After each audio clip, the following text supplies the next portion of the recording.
Hello there, I'm Canon Trenier. I'm the Canon Precentor here at Winchester Cathedral.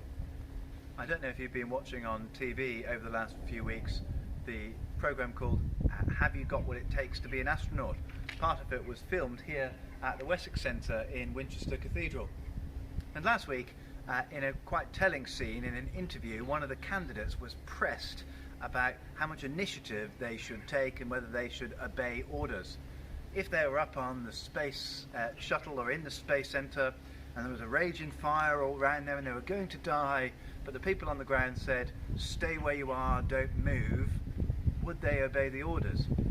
And he resolutely stuck to his guns and said, yes, I do what I was told, I do what I was told, the people on the ground know best. And the people interviewing him were getting increasingly concerned and kept pressing him, saying, yes, but if you saw the place was collapsing around you and lives were at risk, would you do what they said on the ground, or would you take a lead where you are, take responsibility and make a different decision? And he resolutely stuck to his guns. I don't think that's what they were looking for. I don't know if you've noticed, but there's a lot of this dynamic at play in the news and in our lives recently. Some people want to be given general rules and then to be left on their own to take responsibility for the decisions that they make. Other people want to take responsibility by being given very clear rules and following them exactly to the letter. I wonder what your instinct leads you to prefer. In the New Testament reading from the Gospel of John, which we read this morning at Matins morning prayer, Jesus definitely leans towards the more general and yet more demanding rule, asking us to take responsibility for following him.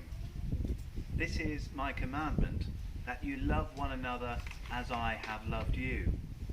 No one has greater love than this, than to lay down one's life for one's friends. We've often read this passage as referring to Jesus' own death, and indeed that's the normal way to read it. But we might reconsider it in light of our own decisions and behaviours in the days to come as lockdown begins to ease. We are still called to love one another extensively, so much so that we might lay down what we love, even our normal lives, for the love of one another.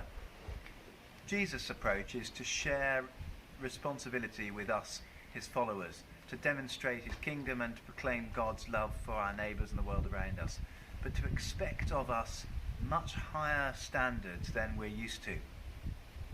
I do not call you servants any longer, he says, because a servant doesn't know what the master is doing, but I have called you friends, because I have made known to you everything that I've heard from my Father, and I appointed you to go out and bear fruit that will last.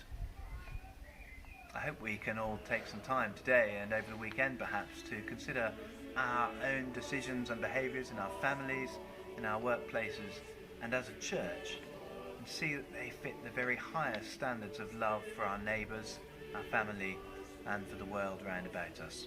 It should be the guiding principle in all we do.